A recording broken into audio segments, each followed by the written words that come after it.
adanya petisi, ya. Wih, petisi apa lagi nih? Kalau petis doang kan enak ya, sambal petis. Gitu. Adanya petisi soal pemberlakuan akan diberlakukannya core tax system. Jadi ada petisi agar core tax system ini diberlakukan terlebih dahulu untuk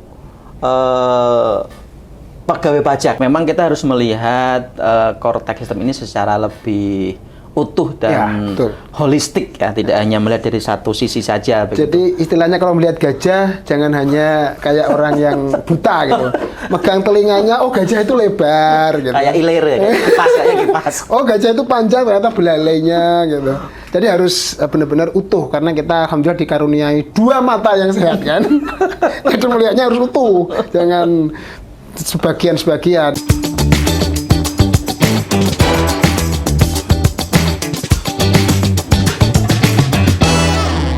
Assalamualaikum warahmatullahi wabarakatuh. Kita berjumpa lagi di Deskripsi Channel dalam program Podcast santai seputar pajak.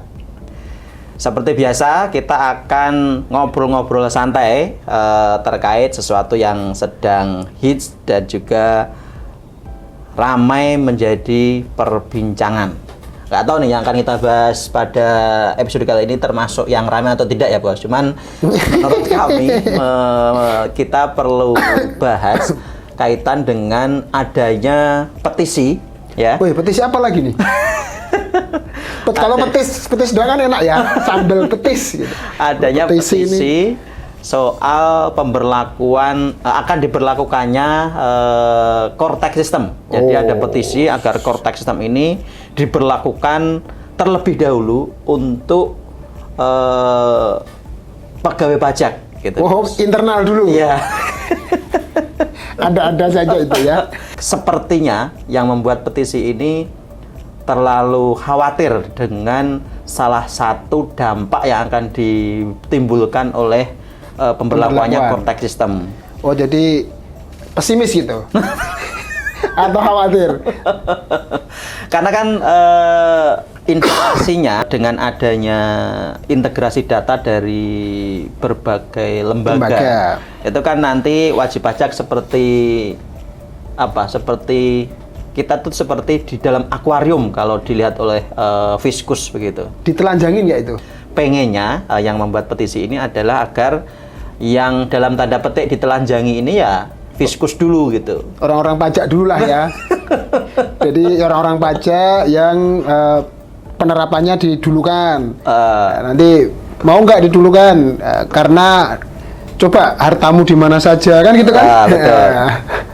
Tapi padahal kalau kita melihat secara utuh ya, core tax system ini kan tidak hanya soal kemudian adanya pengawasan atau tadi yang lebih ketat, yang lebih komprehensif itu ya. Komprehensif dari sistem baru itu ya. Tapi juga adanya kemudahan-kemudahan wajib pajak dalam memenuhi kewajiban perpajakannya. Kemudian juga peningkatan layanan dari otoritas pajak terhadap wajib pajak juga di situ kan sebenarnya gitu. Jadi nggak hanya di sisi bagaimana kepatuhan pajak itu meningkat ya. Ya, betul. Dalam hal ini adalah pengawasan kepada wajib pajak, tapi yang tidak kalah penting adalah bagaimana sistem ini akan menghadirkan layanan yang semakin baik dan kemudian tentunya hak wajib pajak juga di sini juga menjadi prioritas dan pertimbangan utama. Betul, sepakat. Jadi memang kita harus melihat core tax system ini secara lebih utuh dan holistik ya, tidak hanya melihat dari satu sisi saja. Begitu. Jadi istilahnya kalau melihat gajah jangan hanya kayak orang yang buta gitu, megang telinganya, oh gajah itu lebar gitu. Kayak ilir ya, kipas kayak kipas. Oh gajah itu panjang ternyata belalainya gitu. Jadi harus benar-benar utuh karena kita alhamdulillah dikaruniai dua mata yang sehat kan. Jadi melihatnya harus utuh, jangan sebagian-sebagian. Ini bukan bagian kayak pengertian parts pro toto itu bukan, dari sebagian wakil semua bukan. Oke, jadi kalau menurut ente sendiri bos, dengan petisi itu apakah sepakat? Karena kita orang yang berpendidikan.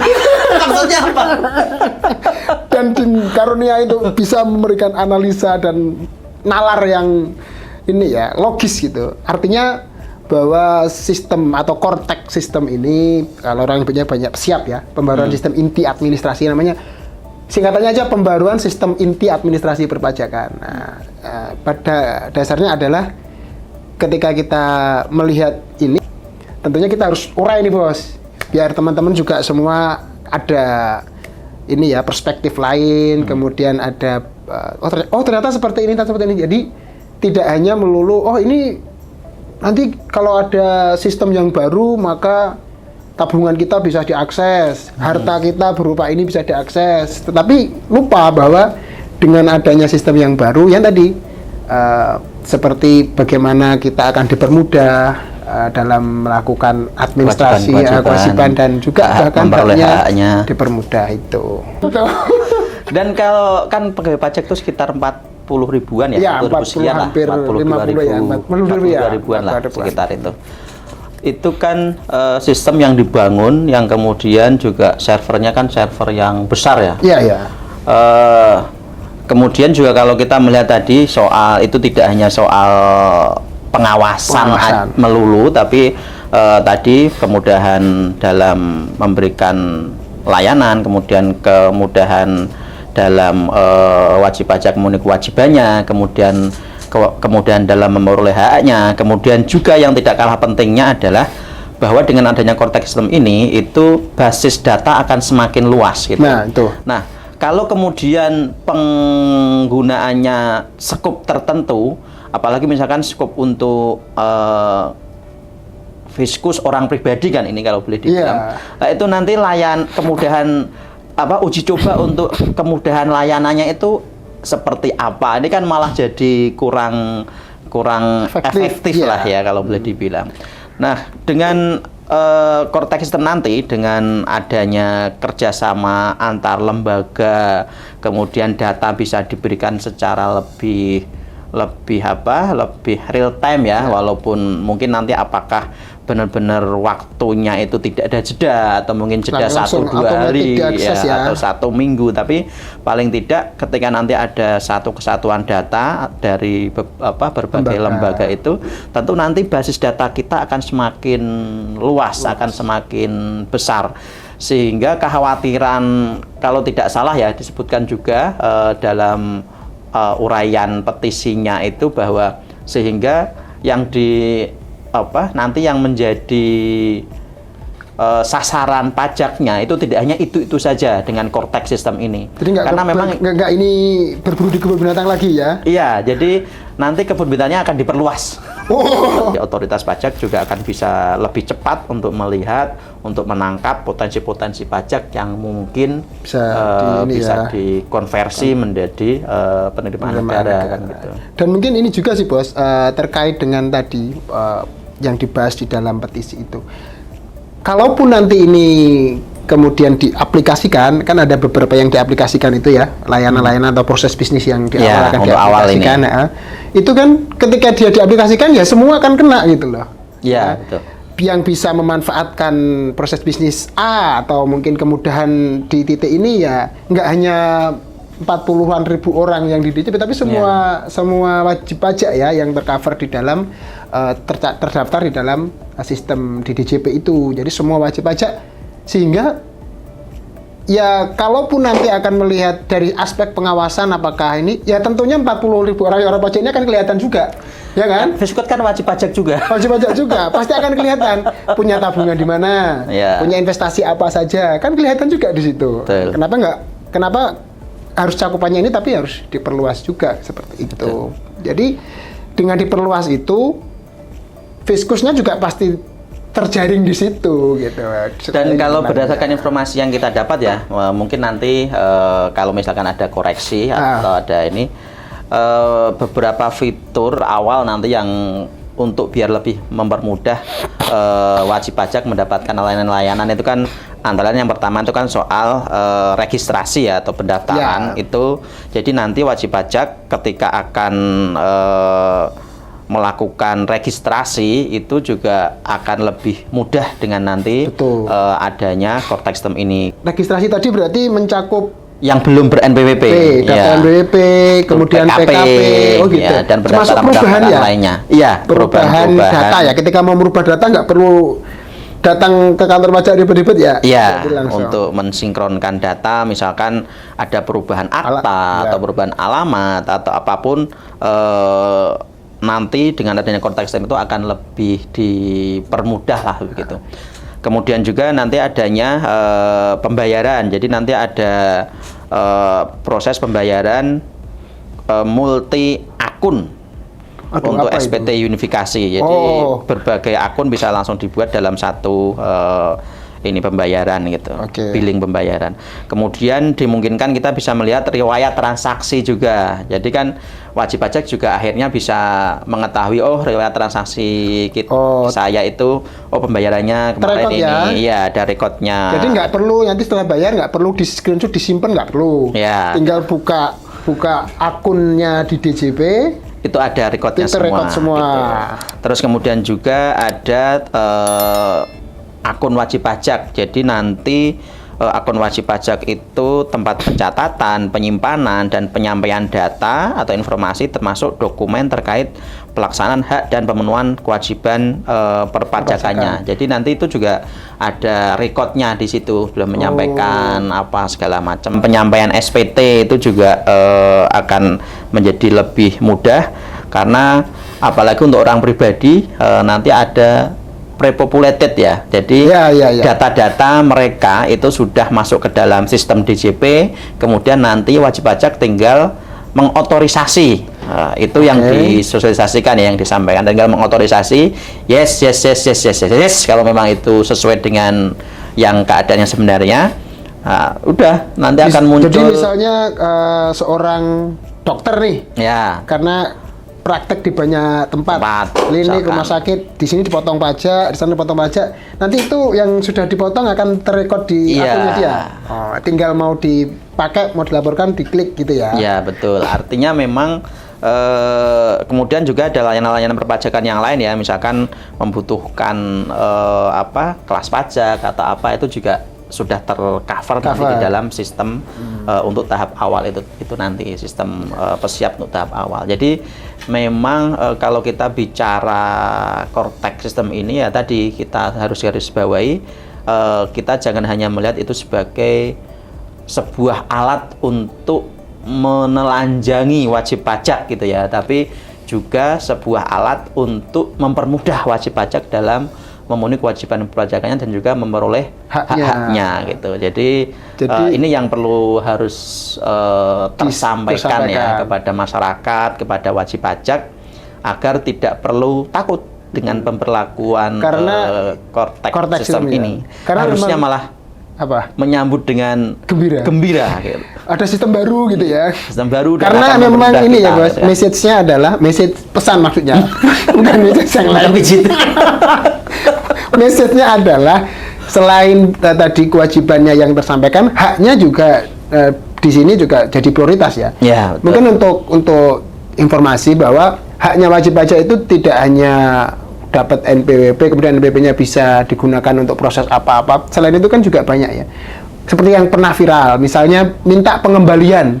Ya, itu juga haknya wajib pajak. Ketika nanti sudah sistem ini berlaku, maka di sistem itu akan kelihatan nih, benar, dan naik akan lebih mudah, mendapatkannya lebih mudah. Dan otoritas pajak juga lebih mudah dalam memvalidasi apakah betul lebih bayarnya segitu, menguji apakah betul lebih bayarnya segitu itu kan. Sehingga juga akan mengurangi oknum di DJP, oknum yang menakut-nakuti, jangan minta pengembalian ya.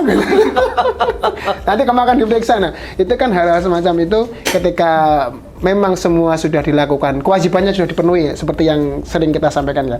Kewajiban sebagai wajib pajak kita penuhin, ya haknya bisa kita minta kan begitu. Jangan sampai kita wajibannya nggak mau menuhin, cuma keluar-keluar minta hak gimana gitu ya.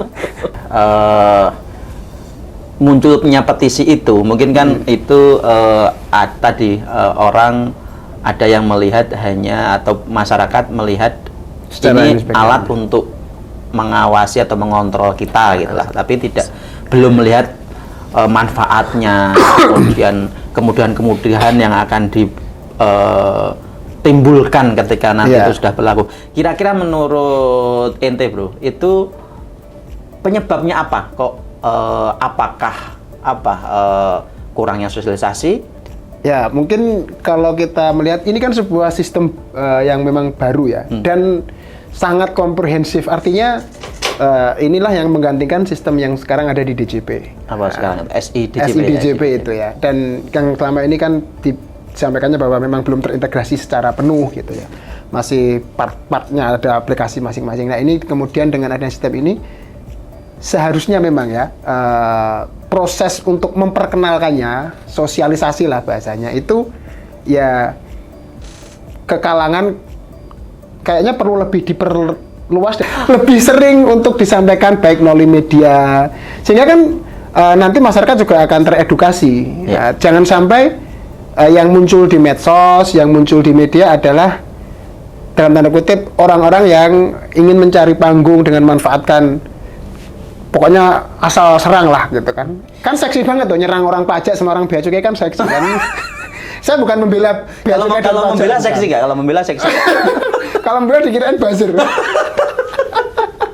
Padahal kita menyampaikan ya sebenarnya kita sampaikan secara proporsional. Proporsional. Kalau memang itu yang harus disampaikan, benar ya itu perlu kita sampaikan. Nah tadi kembali lagi bahwa perlu lebih diseringkan untuk menyampaikan ini ke masyarakat, ke publik. Teman-teman yang terutama di bagian humas untuk memberikan edukasi sehingga ini tersampaikan bahwa sistem ini juga akan memberikan manfaat-manfaat yang baik tidak hanya secara personal kepada wajib pajak tapi juga bagi bangsa, bagi negara Indonesia lah terutama ya.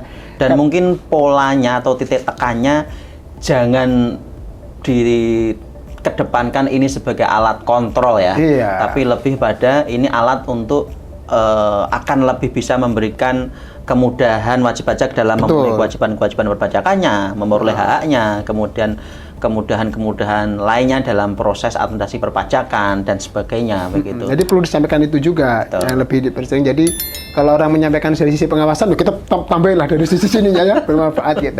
Karena kan nantinya ini muaranya kan tadi bos, dengan sistem yang baru dan kita harapkan semakin baik ini, tingkat kepatuhan kita dalam bernegara, terutama dalam bayar pajak, lapor pajak itu kepatuhannya juga akan naik. Iya. Ya. Karena dengan adanya kemudahan, ketika nanti ini sudah berlaku, kemudian ada kemudahan-kemudahan dalam kita memenuhi kewajiban, itu pasti akan meningkat kesadarannya ya, kepatuhannya gitu. Karena yang selama ini kita dengar itu selalu kita mau bayar, mau tertib kok susah gitu.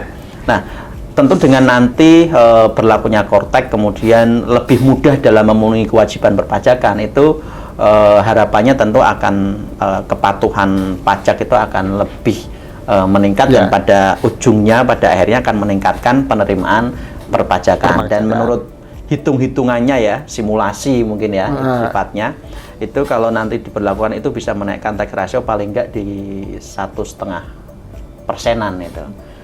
Wow, luar biasa, lumayan ya. Tapi masih jauh dari targetnya Pak Prabowo dan Mas Gibran kan. Tapi kalau itu kan target sampai 5 tahun ke depan ya, sampai di 23%. Ya paling nggak untuk Kortek ini bisa mengcover target tahun pertama lah mungkin mudah-mudahan ya. Dan ini kan perkiraan angka minimalis sepertinya. Jadi bisa saja nanti lebih meningkat lagi gitu. Karena kan ini kan hanya bicara soal toolnya, tool untuk melihat tadi, kemudian memberikan kemudahan tadi, tapi dengan nanti ditambah adanya Badan Penerimaan Negara, itu kan tidak hanya sekedar toolnya, tapi juga kewenangan dari lembaga otoritas pajak juga akan semakin bertambah. Tentu besar harapan kita dengan adanya Badan Penerimaan Negara nanti sebagaimana program Prabowo Gibran ditambah dengan pemberlakuan Kortek ini yang tidak hanya bicara soal pengawasan tapi juga kemudahan-kemudahan yang akan diberikan layanan kepada wajib pajak itu akan tidak hanya 1,5% tapi bisa di angka ya paling enggak 3-4% untuk tahun pertama kan luar biasa gitu.